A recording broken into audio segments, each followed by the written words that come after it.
लूगो निगार। हाँ, इन्हीं का बेटा कौन था? बाबर। इसकी दादी का नाम एहसान दौलत बेग। एहसान दौलत बेग इसकी दादी का नाम। इन्हीं का बेटा क्या था? बाबर। क्या नाम था? बाबर। बाबर का जन्म क्या हुआ था? फरगाना में। क्या हुआ था? फरगाना में। फरगाना क्या है? कहाँ पे है? अफगानिस्तान में। फरगाना में। अफगानिस्तान में नहीं है, तुर्क तजाकिस्तान में है। कहाँ पे है? तजाकिस्तान यानी मध्य एशिया में। इसने ना बाबर ने मिर्जा की उपाधि धारण किया। मिर्जा। मिर्जा मतलब क्या होता है? राजा। हाँ, मिर्जा मतलब क्या होता है? नहीं सुने हैं? अरे मिर्जा मतलब क्या होता है? राजा। गाना वाना में अक्सर आता होगा मिर्जा गाना। कोड़ी लेके आवे मुझे ले जावे मिर्जा कोड़ी। ऐसा गाना नहीं है? कौन है? जब तक है जान। हीर हीरी ना होड़ी मरते साहिबा होड़ी। कोड़ी लेके आवे ले जावे हो मैनू ले जावे मिर्जा कोई। गाना है ना? ये अरबी फारसी सब गाना है, तो ये सब आप लोग सुने होंगे ना? सुने होंगे उसमें। तो मिर्जा मतलब क्या होता है? राजा। किसने एक और उपाधि धारण किया? बादशाह। बादशाह भी किसका होता है? राजा का ही होता है। बाबर की मजबूरी हो गई थी कि देखिए, बादशाह भी वही होता है, बादशाह भी वही होता है, राजा का ही मतलब होता है। इसने क्या किया? इसके जितने भी पड़ोसी थे ना, पड़ोसी, इसके पड़ोसी ने इस पे आक्रमण करना चालू कर दिया। ये अपने पड़ोसियों के डर से इसका मजबूरी बन गया कि ये भारत की ओर बढ़े। इसने भारत पर बढ़ने की कोशिश भी किया था। इसने भारत पर 4 बार आक्रमण किया था। कितनी बार आक्रमण किया था? 4 बार। 1-2 बार नहीं आक्रमण किया था, 4 बार आक्रमण किया। भारत में इसने कितनी बार आक्रमण किया? 4 बार। लेकिन 4 बार में कुछ खास इसकी सफलता नहीं मिली। लेकिन पानीपत के युद्ध में इसको सबसे ज्यादा सफलता मिली। वो भी क्यों? कि इब्राहिम लोदी का अपना सेनापति, उसका अपना चाचा, ये लोगों ने किसको निमंत्रण दे दिया? बाबर, कि आइए आप हमला करिए भारत पर। और पानीपत का युद्ध बाबर के जीवन का, भारत पर, बाबर के जीवन का नहीं, भारत पर कौन सा आक्रमण था? 5वां आक्रमण था। कौन सा आक्रमण था? 5। सीजीएल का क्वेश्चन पूछा हुआ है। पानीपत का युद्ध कौन सा था? कितना? 5वां। शॉर्टकट क्या था? पान खा चांद के घर। चांद के घर। अब देखिए, इसमें पहला कौन था? पानीपत। पानीपत कब हुआ था? 1526। किसे हराया? इब्राहिम लोदी। किसे हराया? इब्राहिम लोदी। अब इससे सब क्वेश्चन समझिए। 1526 में पानीपत का प्रथम युद्ध हरियाणा के पानीपत में हुआ। इसमें इब्राहिम लोदी हारा गया। ये दिल्ली सल्तनत का एकमात्र शासक था जिसे मैदान जंग में मार दिया गया।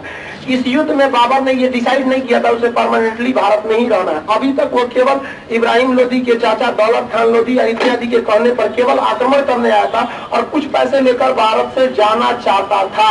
ये केवल उसका यहाँ तक यही मकसद था। पानीपत के प्रथम युद्ध को जीतने के बाद इसने अपने हर एक सैनिकों को 1-1 सोने का सिक्का बांटा था, जिस कारण इसे कलंदर कहा गया। क्या कहा गया? कलंदर। दानशील व्यक्ति को क्या कहा जाता है? कलंदर कहा जाता है। समझ में आ गया कि नहीं आ गया? दान बहुत ज्यादा कर दिया था इसने।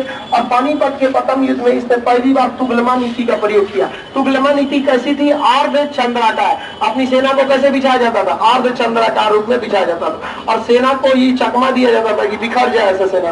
बीच की सेना आगे बढ़ती थी, ये सेना पीछे आ जाती थी और अचानक बीच की सेना पीछे भागने लगती थी। दुश्मन दौड़ा देता था इनको, इधर से जाके ये बंद कर देते थे। अब बाहर में तोप खड़ा रहता था, तोप का गोला अंदर चल जाता था।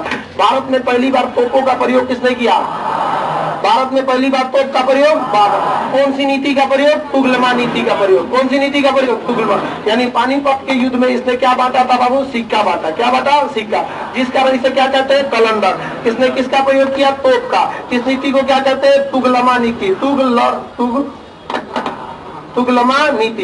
ये कैसी नीति थी बाबू? अर्धचंद्राकार। क्या था? अर्धचंद्राकार। क्या इसने डिसाइड किया था कि यह भारत में रहेगा? नहीं, भारत में रहने का ये डिसाइड नहीं किया था। इसके बाद आता है 1527 ईस्वी का खानवा का युद्ध। कौन सा युद्ध? खानवा का युद्ध। खानवा के युद्ध में इसने किसे हराया? राणा सांगा को। किसे हराया? राणा सांगा को। राणा सांगा को जब हरा दिया, राणा सांगा एक हिंदू शासक थे, इसलिए इसको हराने के लिए उसने किस शब्द का प्रयोग किया था? जिहाद का। किसका प्रयोग किया? जिहाद का। किसका प्रयोग किया? जिहाद का। और इसने निर्णय ले लिया कि अब हमें भारत में ही रहना है। अब हमें किसमें रहना है? भारत में। अब यहीं से चालू हो गया उन्हीं से दुश्मनी जिन्होंने इसे बुलाया था। इसको बुलाने वाले थे अफगान शासक लोदी वंश के शासक। लोधी वंश तो इंडिया का था नहीं, आप आपको लिखवा चुके। अफगान वंश था, बहलोल लोधी इंडिया का नहीं था, अफगान था। तो अफगान वंश से यहीं के बाद युद्ध चालू हुआ था। खानवा के युद्ध में बाबर ने भी बोला था, ये खानवा के युद्ध में इसने क्या छोड़ दिया? शराब छोड़ दिया। क्या छोड़ दिया? शराब पीना पूरी तरह से छोड़ दिया। जिहाद शब्द का प्रयोग किया। खानवा के युद्ध में बाबर ने लिखा भी है कि मैं जब भारत पर आक्रमण किया तो 2 ही हिंदू मजबूत शासक थे, जिसे एक को तो मैंने हरा ही दिया। कौन? राणा सांगा। और दक्षिण भारत में जो शासक था कृष्णदेवराय, ये इतना दूर था केडीआर कि मेरे अभी हमको फुर्सत ही नहीं मिला कि उतना हमला करे। एक के बार अभी भारत से एंट्री किया इधर शुरू में, और सीधे कहाँ चढ़ जाएगा? केडीआर के ऊपर बवाले हो जाएगा। अभी यहाँ से तो एंट्री मारा, लेकिन उसने कहा था जब मैंने भारत पर आक्रमण किया तो उस समय केवल 7 राज्य ही भारत में थे।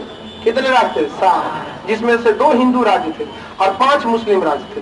मुस्लिम राज्य में पहला एक तो आपका दिल्ली आ जाता है, दिल्ली, मालवा, गुजरात। ये तो यही आ गया, दिल्ली, मालवा, गुजरात। दिल्ली, मालवा, गुजरात। यहाँ हो गया बहमनी, इधर हो गया बंगाल। दिल्ली, मालवा, गुजरात, बहमनी, गुजरात। समझ में आ गया कि नहीं आ गया? पहला दिल्ली, मालवा, गुजरात, बहमनी, ये तो लाइन से हो गया। दिल्ली, मालवा राजस्थान और मध्य प्रदेश के बीच का एरिया था। तो दिल्ली, मालवा, गुजरात, बहमनी, बंगाल। कितने राज्य हो गए? 5 हो गए। हिंदू राष्ट्र में 2, एक मेवाड़, यही वाला जो गुजरात वाला राजस्थान वाला था, उधर वाला मालवा चित्तौड़ का एरिया, और एक तो कृष्णदेवराय विजयनगर।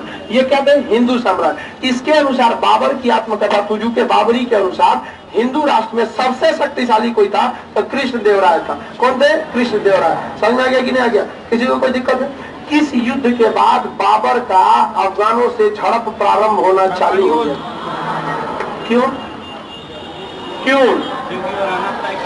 भारत में बाबर ने रहने का मूड बना लिया था, लेकिन हर जगह कोई ना कोई आदमी जानकारी लीक करने वाला होता है। कोई जानकारी लीक कर देता है। बाबर भी एकदम इस चीज पर स्टिक कि जो भी उसके दरबार में जानकारियों को लीक करता था ना, उनको दावत पे बुलाता था, काट डालता था। जानकारी को लीक करता है, तुरंत हटा देता है। समझा क्या? हटा भी देना चाहिए। आपकी पर्सनल जानकारी को अगर आपका खुद का आदमी लीक करता है तो क्या फायदा है ऐसे आदमी को रखकर? बाबर हटा देता था, लेकिन जानकारी लीक होना चालू हुई और अफगानों से बाबर का खटपट चालू हो गया। बाबर ने कहा ऐसा कोई बात नहीं है, मेदिनी राय को हरा देने दीजिए, उसके बाद हम भारत से चल जाएंगे। अरे कुछ इब्राहिम लोधी को हरा के पैसा मिला है, कुछ राणा सांगा को हरा के मिला है, आप बचल कुचल कुछ मेदिनी राय को हरा देने दीजिए। तो इसने हरा दिया 1528 ईस्वी में चंदवार के युद्ध में। किसमें? चंदेरी के, चंदवार में नहीं, चंदवार के युद्ध में तो इब्राहिम को मोहम्मद गोरी ने हराया था। जैसे चंदेरी के युद्ध में किसमें को हराया? मेदिनी राय। किसे हरा दिया?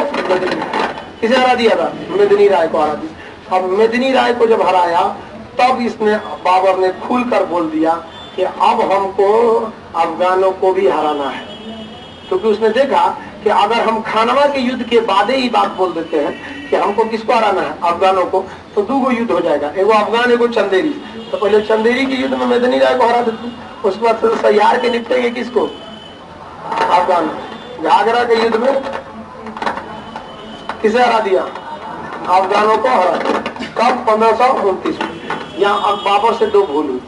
अफगानों को पूरी तरह साफ नहीं कर सकते। 80% अफगानों को मार दिया, लेकिन पूरे अफगानों को मार नहीं सका। कुछ अफगान हाथ गोड़ जोड़ लिए, सरेंडर कर दिए। तो बाबर को लगा कि हम कंट्रोल कर लें, और बाबर की मृत्यु 1530 में हो गई। बाबर की मृत्यु किसमें हो गई? 1530। आपको क्या लगता है कि बाबर केवल युद्ध लड़ा है? ऐसा नहीं, उसने काम भी किया। बाबर का सेनापति ही नहीं, अयोध्या में बाबरी मस्जिद बनवाया था, जिस पर भयंकर विवाद चल रहा है। बाबरी मस्जिद पर विवाद का कारण, बाबरी मस्जिद पर विवाद का कुछ रीजन है जिसके वजह से बाबरी मस्जिद विवाद चल रहा है। पहला विवाद का रीजन समझिए, 1992 में संसद में एक नियम पारित हुआ, धार्मिक स्थल संरक्षण विधेयक। इसके अनुसार कहा गया था कि इस विधेयक के पारित होने के तिथि से तक जो मंदिर था वो मंदिर ही रहेगा, भले उससे पहले वो मस्जिद क्यों न था। जो मस्जिद है वो मस्जिद ही रहेगा, मतलब जो जैसा है वैसे स्थिति में रहेगा। संसद ने ये नियम को एक अच्छा सोच समझ के पारित किया था, क्योंकि अगर आप इतिहास में जाएंगे तो बहुत सी घटनाएं इधर उधर गई। इतिहास में किए गए गलती को आप वर्तमान में निकालिएगा तो सामाजिक सौहार्द बिगड़ेगा। अब सब जानते हैं सामाजिक सौहार्द बिगड़ेगा। तो संसद ने प्रस्तुत पारित किया था। तो उस हिसाब से बाबरी मस्जिद 1992 से पहले था और विधेयक तक बाबरी मस्जिद वहीं पे था। संसद में आज भी यह कानून जिंदा है कि जो मंदिर थे वो मंदिर ही रहेंगे, उसे तोड़ नहीं सकते, हटा नहीं सकते। जो मस्जिद था मस्जिद ही रहेगा। सुप्रीम कोर्ट कहता है कि आप संसद में पहले वो विधेयक हटाइए, आप हटाइए कि जो मंदिर था वो मंदिर कुछ कर सकते हैं, है कि नहीं, आप उसको पहले हटा दीजिए तो हम अपने हटा देंगे। तो नेतवा अपना पे दोष नहीं देता है कि हम नियम लगाए हैं, सुप्रीम कोर्ट को गरियाता है कि सुप्रीम कोर्ट अड़ंगा लगा रहा है। सुप्रीम कोर्ट कहता है कि हम कानून अंधा है, हमको जो कानून संसद से आएगा हम ओकरे पे काम करेंगे। संसद से कानून बन के आ गया कि 1992 तक जो मस्जिद था मस्जिद ही रहेगा, पहले वो कुछ था। जो गिरजाघर था वो गिरजाघर ही रहेगा, पहले वो कुछ भी था, उसे बहस नहीं है। समझ में नहीं आ गया? तो ये सुप्रीम कोर्ट अपना बात है। दूसरा, रामचरितमानस में तो जो रामायण लिखा गया है वो रामायण दो भाग में है। पहला रामायण 12,000 श्लोक है, दूसरा रामायण 24,000 श्लोक।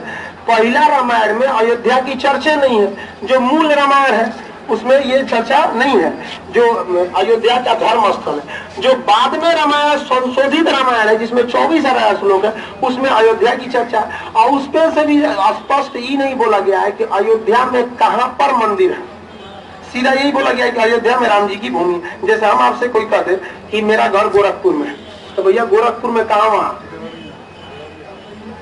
कोई होना चाहिए ना। तो वही स्पष्ट क्या बोला गया है कि अयोध्या में राम जन्मभूमि थी। तो सुप्रीम कोर्ट को तो कानून पे चलता, वो पूछता है कि आप जगह बताएंगे ना, आगे पीछे कुछ कुछ। दूसरा, उसके बाद क्या चीज अटक गया, सर्वे ऑफ इंडिया आधा काम और चौपट कर दिया। सर्वे ऑफ इंडिया ने जब खुदाई किया तो कहा कि नीचे कोई दूसरे चीज का नींव नहीं मिला है। खोदिएगा नींव, अगर किसी चीज को तोड़ के बनाएंगे तो दूसरा नींव मिलना चाहिए। सर्वे ऑफ इंडिया ने स्पष्ट बोल दिया है कि 2.5 दिन का जो झोपड़ा नाम का